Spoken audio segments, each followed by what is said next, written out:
Hello, I'm Matt, and this Loxley Quality Time tutorial is to help you with this painting, the Refreshment from the Cantisso collection. If you haven't already watched our techniques tutorial videos, please have a look at them before starting your project. They give you some valuable information about painting with the quality time range and help you get the most out of your quality time. This video contains specific information about your chosen painting, but we assume that you're already familiar with the general techniques covered in our tutorial videos. The Refreshment features Wharfdale, which is one of the Yorkshire Dale's longest and most beautiful valleys. Running through it is the River Wharfe, whose name is derived from the Old English word Weorf, meaning winding river. It starts on the high moors of Langstrothdale Chase in North Yorkshire and flows through Ilkley and Otley to meet the River Aire in the Vale of York. For much of the length of the river, it is the county boundary between North and West Yorkshire. In this picture I've added English Longhorn cattle, which originated in North Yorkshire in the 16th and 17th centuries. They are easily recognisable by their distinct, long curving horns and red and white mottled colour with a characteristic white line down the back.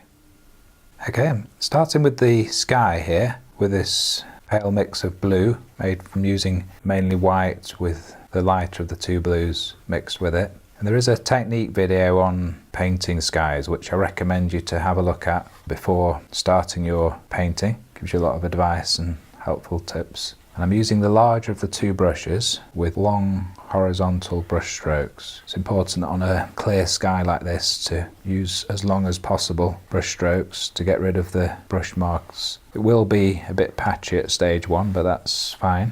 This is the way the paint dries. And I'm going to paint around the edge of the canvas. You'll notice that all the Loxley canvases are what we call clean edge. So there's no pins or tacks or staples around here. And I'm just using the same colour as the front of the canvas and just going around the edges.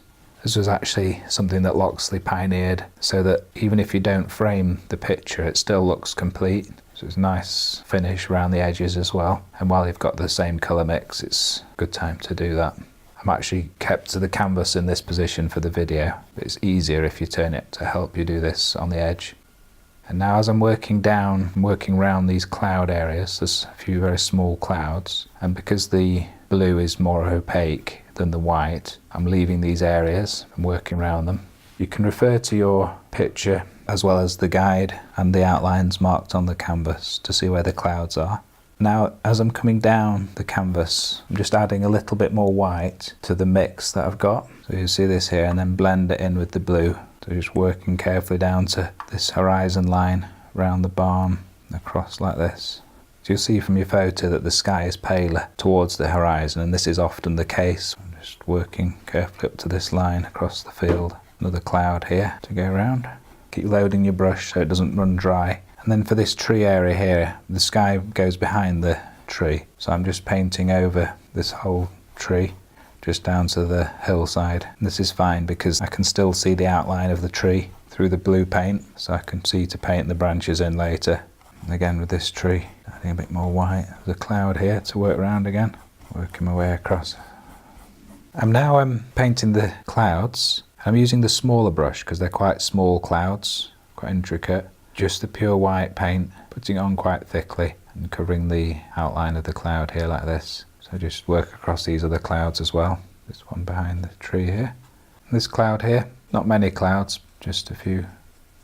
I'm now painting these trees on the horizon here, again with the small brush because it's a small area I'm painting. Just using the tip of the brush. And there is a technique video on painting trees and foliage, which will help you with this painting as well. I mix this colour from mainly white with a small amount of the darker of the two browns to make this grey colour. It's just that little area there on the horizon.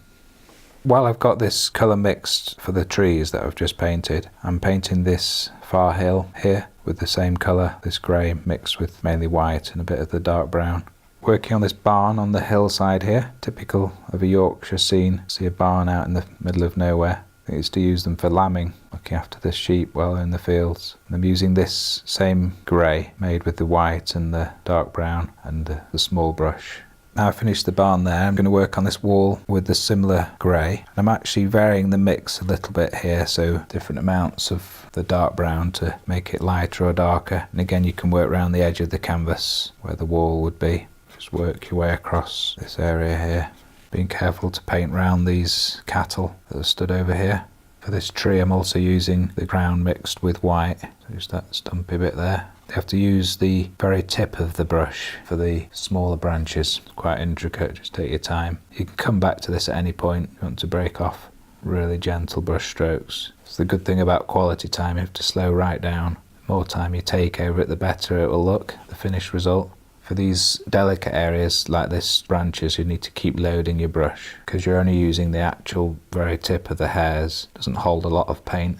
Now I'm working to this side of the river with the grey colour again and just painting in these rocks, and then there's another stone wall here. Keep referring to your photograph on the instruction sheet, and these stones here need painting grey. Just little dabs of the paint here. And then the rocks on this side of the river. And again, if you vary the shade of grey, it makes it look more interesting. So do some with the darker grey and then some bits with lighter grey. I'd lighten or darken the grey just by adding more of the dark brown to make it darker grey and more white to make it a lighter grey. Some of these areas, if it comes out the wrong shade, you can always go over it again with a different shade of grey. It'll look a bit patchy with the rocks at the moment, but it'll all tie together as you go on with your painting. Okay, so I'm now doing the grass areas here, and I've mixed this green using yellow with a slightly smaller amount of green and then a little bit of light brown. I wanted this shade so it's like the photo. Because it's winter, the grass is not very bright, so it's this sort of more browny, dead looking colour here. And I've added a little bit of water to the mix just to help it flow. Using the small brush so that you get the individual brush strokes showing a bit, so you pick up the different shades of the grass, the texture. Painting grass is covered in the technique video on trees and foliage, just to remind you about that. Just adding a little bit more water to make it paler in the distance here, painting up to the wall, around the tree, and this side of the wall as well, around these rock areas, and being careful not to get it on the cow here. We don't want a green cow. Work your way around, keep referring to the photograph. This line here is where the shadow is, but we can just paint across at this stage. You'll notice my brush strokes are more vertical in this than the horizontal. If you follow nature's flow, follow the direction of nature, the painting looks more natural. Grass always grows upwards, and particularly longer grass. It will show in your brush marks. This line here is where the shadow is, if you look at your picture. So just painting the green right across, because we'll be adding the shadows later in the painting at stage 3. I'm now painting these longhorn cattle, starting with this cow here. And this is for the darker areas of the cow. I've mixed this 50% yellow and 50% red to make this light reddy colour. And this is going to form like a base coat at stage 1, which I can put darker colours on top, like the browns and that. And I'm following the shape of the cow's stomach, so sort of rounded brush strokes. This will show in the paint, make it look more three-dimensional. And also the colour markings are sort of in this direction as well, if you study the photograph. Keep looking where to put the paint, down the leg here. So it's just using the tip of the brush, very gentle brush strokes. You can come back over any of these areas, working down the neck here, and there's the ear. So it wants to look mottledy. And we need to leave this white down the back, because that's one of its distinctive markings. It wouldn't be a longhorn if it didn't have that white area left there. A little bit on the hind leg, and then it's just got a few dots coming down its forehead, a bit on its cheek. So you're not covering the whole area. And go back in, just put a bit more red in here, or this mix red and yellow. Back in the 15th century, when these cows were first developed, the lord of the manor would own the bull, and each farmer would just have 1 or 2 cows, which he'd use for milk, of course. They used to produce nice creamy milk, and they'd also use them for farm work, for pulling things, ploughs and things. This particular breed, Longhorn, had a very good temperament, so it was good to have around on the farm, easy to work with. Just doing these ones across over by the wall now, with this reddy colour. The English Longhorn cattle, their horns always curl downwards, whereas the Texas variety, their horns are more straight, they don't curl down. So if you see the Wild West cowboys with the American longhorns, they've got big long straight horns, not like the English longhorn. Just done those bits there, and I've left the white again along the back on those two. For the pale areas of the cattle, I've mixed this very, very pale, almost white shade of grey, a tiny bit of the dark brown and nearly all white, just to paint these areas. Working my way around these lighter areas and on the horns as well. Now doing the work on these rocks and some of these areas where the moss isn't growing, I'm just painting on this grey colour made up of the white and dark brown. So I'm not painting the whole rock, but just these little areas. So you have to look at your picture as well as painting on here. And then for these areas here where the water's running over, I'm going to make it slightly darker grey. I'm using rounded brush strokes because they're very smooth with the water running over. So the top's very round like this, and then just brush it down and out like this. Make it a bit paler in some parts by adding white to the mix. Try and give it a bit more dimension. So I'm now doing what will be the darker areas of the vegetation, but at this stage we're putting a mix of mostly yellow with green, and this is like a base coat for the moss, and they put a darker colour on top of this at stage 2. But some of this will show through. You'll see on your finished picture there's areas of quite light yellow, the moss or whatever it is. So just adding a bit more yellow for those areas, and then darker green for some of these. Again, we're working to the lines. We want to keep within the rock areas. I'm using the small brush still and quite dabbing brush strokes. A bit more yellow here, a bit more green in it. You can actually mix the paint on the canvas before it's dried. You just can change any of these colours. Just put a bit of green on here. So again, just using the very tip of the brush and brush strokes in different directions. I'm now doing the water and using the small brush again, and at the back here where the water's in the distance I'm using a very pale mix of blue, so it's the lighter of the two blues with almost 95% white, and then here even whiter, so it's just very pale and long horizontal brush strokes. So you're brushing the colour out like this. You can paint over these shadow areas and these slight stone areas here, and then just putting some pure white in here. It's important to paint round the cow, not get any paint onto the cow. You can change the angle of the brush just to get the paint in the right place, like this, and then brush it out horizontally. By constantly looking at the photo, you'll see where to put the different shades of blue. So some of these areas you can add slightly more blue. And then there's a ridge, just using pure blue here. This is the lighter of the two blues. So again, just the tip of the brush, long thin brush strokes. So obviously some rocks or a little waterfall here disturbs the water, makes it this darker colour. And for here we're mixing in a bit of white. For these areas here it's obviously coming down a waterfall, so the water needs to come at a bit of the shape of a waterfall here. And then we flatten out here. And there's areas of bubbles like round here that we don't want to paint, so we paint round these and round the rock areas of course. And then in the foreground, like here, we're using pure blue again. It'll look a bit patchy at first, but this will soon disappear at stage 2. So this is the light blue. We're leaving these areas, like the clouds, we're leaving these areas where the bubbles are. Some lines on these waterfalls here. Just working my way around all these areas of blue. This is the light blue, and then I'm going to add some areas of the dark blue. So by referring to your picture where it's darker, we can add in the darker blue, just to give more contrast, make it look more interesting. And then along the bottom of this waterfall, a bit of the darker blue, now the lighter blue. I'm going to put a bit of the blue into the waterfall here as well, make this a bit more interesting. Again, keeping these rounded shapes and then drawing the paint down. And there's these areas here of dark blue. So keep loading the brush, just very fine lines like this. This area is quite pale, so mixed a more paler blue, adding a bit more white in it. Always remember your horizontal brush strokes on the flat water, and then where it's turbulent you can do them at different angles. Like down here where it's all bubbly, doing little dabbing brush strokes at different angles. Again, leaving these areas white, which we can come into later. At stage 2 we can put some white in there. So it's different shades of blue. Looks like that water's foaming here or going over pebbles or something. Right, that's stage 1 now complete. I finished the water. Still looks a bit patchy at this stage, but that's fine. So I've got the smoother horizontal brush strokes, and when it's coming down the waterfall, the curved brush strokes again here, and then my very mottled and some darker blue in here. This I've browned up a bit more because it was too blue, but I can put some blue in at the next stage. So on the edge of the water here, I've added this green, pale green. So it's a mix of yellow and green with a little bit of water added to it. And I've done the same across this side of the river, whether it's a reflection or probably with the grass on the bank. And I've added a bit more detail to the tree here. I'm pleased how that's developing.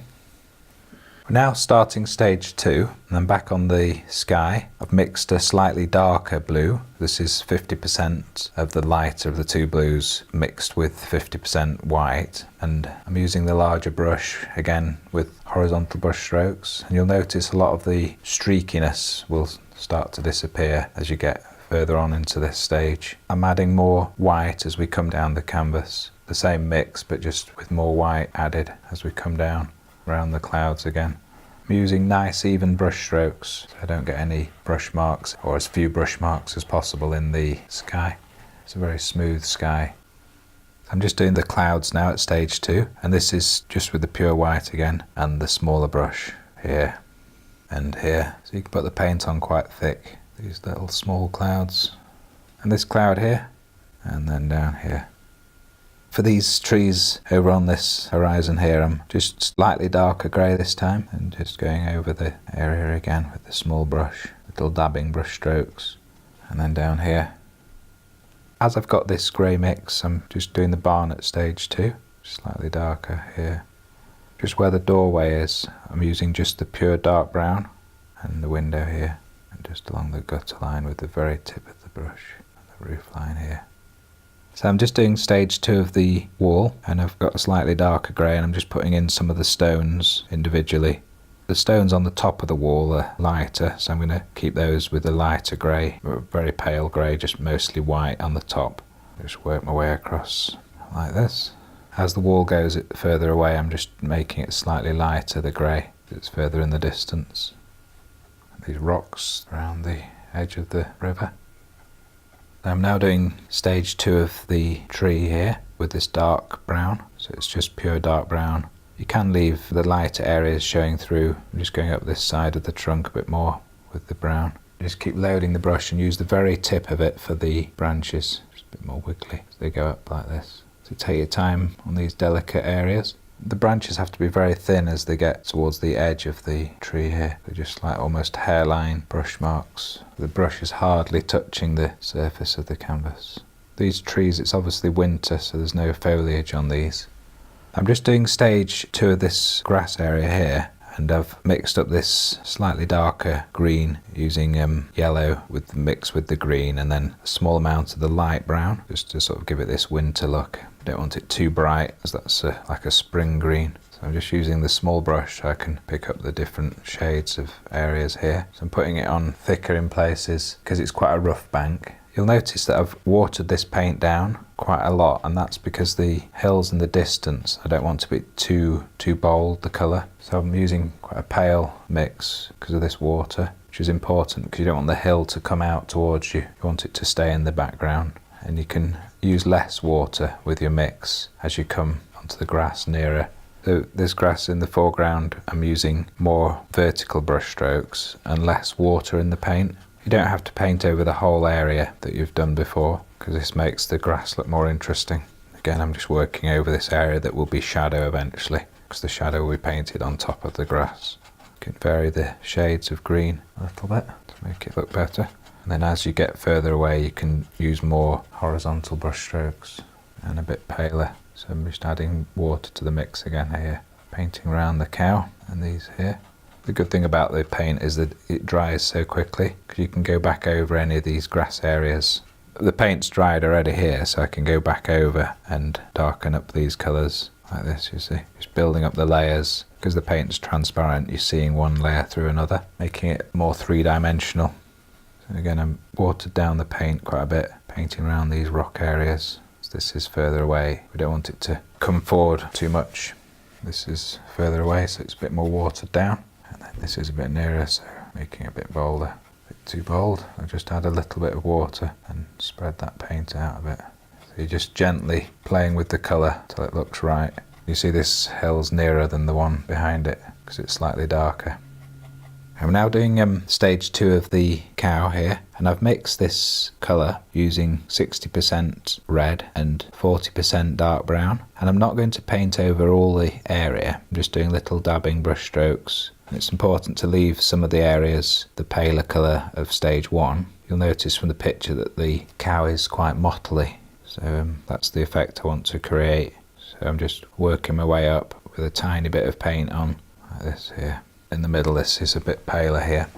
Working down the neck, just using the end of the brush across the head here and down the forehead, down the cheek, the ear. Just tiny little specks with the tip of the brush, really gentle. Smooth it out and go back over these areas which you've done, darken these up a bit. I've got rid of all the paint on my brush and I'm just blending this in a bit. And then with the pure dark brown, I'm just going in with little dots around the bottom here. Some in the top, doing the shape of the stomach of the cow. So it's sort of these rounded brush movements, the dots coming down and going up. For the eye, I'm using a bit of the dark brown as well. Mixed a little bit of water with the dark brown just to blend it in. Let's get rid of this water. So this is really watered down with the mix now, just to blend it all in. Dark brown for the tail that's hanging down here.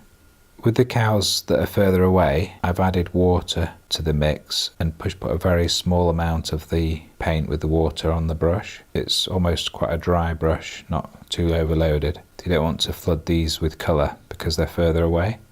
Now I'm going to go back to the big cow. With the small brush and pure white paint, I'm just putting some tiny dots on the different areas of the cow. So just refer to your picture and some tiny dots like this. Brings it more to life. And on the neck here, this is different from highlights because it's actually the cow's colouring as opposed to the sun shining on the cow, because it's quite mottledy, so we just need these little dots of white to give it that mottled effect. You can keep working on this and come back to it. And then I'm doing the horns as well with the white. This horn isn't very curly, so I'm going to make it a bit curly, bring it round here. So now doing stage 2 of the rocks here, and I've mixed this colour using mainly green, 60% green, and then 40% of the dark brown. So it's this really intense green colour. You can vary the shade a little bit by adding more of the darker brown in areas. Refer to the photograph as much as you need to, but it's just little dabbing brush strokes for these rock areas here. This is where the moss and plant life has grown over these rocks, and then we're leaving out certain areas where the lighter colour underneath in stage 1 will show through. This is slightly darker here where it's obviously shadow, and then some areas like this here leaving totally where the pale rock is showing through, not painting this at all. Really little dabbing brush strokes. You can go over this again when it's dried in a couple of minutes. So like here we have another pale area. Just work your way across these areas here. I'm going to leave quite a bit of area like this. Doing some of these rocks here. So just little dabbing brush strokes again. So for these lighter areas here, I'm just going in with some white on top of the grey, and then putting in some more yellow. Some of these lighter areas like this. For these further away areas again, I'm just doing a watery white, and again using horizontal brush strokes. Just gives it a bit of a sheen like this, and then working over the blue areas again. So I'm just going to strengthen these blue patches. You can use dark and light just to make it look more interesting. Put the paint on quite thickly so it stands out. So I'm just going over these areas here with the blue, make them a bit bolder and stronger. And then on the waterfall here, I'm going to add some of the blue. That's the lighter blue, and then I'll add some darker blue as well, make it a bit richer. So nice and smooth at the top here, then coming down. Just going over some of these areas with the light blue with no white added to it, getting some of these texture into the water, going over these waterfalls and foaming away, and then adding some of the darker blue in there as well, so you can mix the two blues just to give a bit more contrast. So again, keep referring to your picture, seeing where the blues need to be. I've worked my way around a lot of the blues, and now I'm adding the bubbles and bits of white on top of the blue here. This gives it more contrast, and it's just tiny little dots of white. These are different from the highlights in that it's actually part of the colour of the water at this point, but they look almost like highlights because they're just splashes of water. There's more splashes of water down here, just tiny little dots of the white. It doesn't mix with the blue because the blue's dried. On the waterfalls, I'm just adding thin lines just to show the direction of the water as it's moving. Over here, there's a line of bubbles going across the water, which I've lost in the blue, so I'm just adding these back in here. More oval shaped brush marks, and over to here, bring them down here. They get more spread out as they come nearer. And now on the waterfall, I put some white on the brush and scrape most of it off on my mixing area. So I've hardly any white. I just want to do a tiny bit. So it's almost a dry brush, but it just gives it a little bit of texture. You can add a little bit more white in. It's a very subtle shade here. Load it up a bit more. It's not very strong, it just looks deeper, the water then. Now with the very tip of the brush, I'm putting in stronger lines of white. So it's just the brush hardly touching the surface, coming down here like this. At the top you can do a longer line and then these really thin strands of white. So the brush is quite well loaded and then just leaving the paint on thick, but in very thin lines. Across here, some shorter ones as it's splashing down. This river wharf is actually 60 miles long before it joins the River Aire. The thinner these lines you do, the more interesting it looks. That's my picture finished at stage 2. So I finished all the water, this area here and the bubbles and where it's flowing over. And I finished the rocks. So I've added all the green and over here, these rocks, and on the edges here, these rocks in the foreground too. I finished the cow here and these cattle. I added the detail I needed to. And this other tree I've finished. I'm pleased with how that's turned out. I'm now doing stage 3, which is the shadows, and I've mixed up this shadow paint using 50% red and 50% of the darker blue. And there is a technique video on shadows which I recommend you have a look at. It gives you more information on how to paint them. And this particular area here, I'm just picking out the little bits of shadow. These are marked in blue on your instruction sheet. And also you can refer to your photograph where to put them. This is the shadow paint undiluted, just as I've mixed it. I've now mixed my shadow paint with water to make a more subtle, softer shadow, more translucent. Doing it on this side of the barn and on the grass in front of the barn, like that.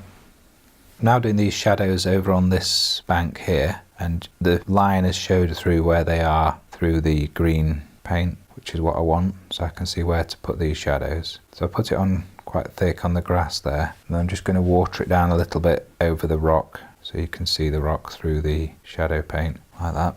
And then across here, working these areas here. You can build this shadow paint up in a number of layers. I'm just marking this area out here and then bringing it down over the rocks in places. Some of the rocks are in the daylight and some are got the shadows across them. Like this here, you see, and it goes up to this rock here. So refer to your picture as much as you need to. And then I'm coming back in with the shadow paint darker here, creating contrast. Love this stage, it really brings out the depth of the picture. Work your way along the bank. For the wall, I'm going to do this shadow paint watered down because I don't want to lose the markings on the wall. So I'm just covering this side. And I'm leaving a few of the top stones without the shadow paint where the sun's shining on them, and just taking the shadow paint a little bit onto the grass here, ties it all together like that. And just work my way across here. I'll probably go over this again when this is dried, just to strengthen this shadow. I don't want it a strong shadow, but it's a bit paler than I thought, so I'm just going to go over it once more when this is dried. For these grass areas, I'm just doing a bit of shadow paint just to give a bit more dimension to the grass here. And for the cow, just doing some of the shadow paint. This is diluted with water again. Don't want it too strong. And again, you can go back over this and strengthen it. Just for the tree here, where it's reflected in the water, like this. Just the second tree, the shadow here on the water again. So that's stage 3 completed, all the shadows done. I've gone over this wall again and right down here, done some faint shadows under these cows, and I've darkened up the top of this shadow and left the bottom bit watered down. So I've just gone over this twice here with the shadow paint so that it really stands out, get the contrast. Done some shadows on the rocks here, make them stand out a bit better, and the cow here is done on these rocks and in this area here. and just a few little shadows across on these rocks. So that's turned out good, pleased with that. I'm now doing stage 4 of my painting, which is the highlights, and there is a technique video on painting highlights which I recommend you have a look at, and it's painting pure white, just very small areas of white. This is just like where the sunlight is catching, just a tiny little dot with the tip of the brush. The smaller the better, these look more effective. I'm just doing where the sun's catching on the top of the wall here, on these stones. Little areas like on the rocks here, just like little bits of quartz where the sun is catching, just like little diamonds glistening. And on this rock here, tiny little dots. The contrast here looks good, just on there. Just one on the rock there. Just a tiny little speck on here, just where the sun's catching it as well. Right, that's stage 4 complete and my picture finished. I've enjoyed this painting. Good luck with yours. Goodbye.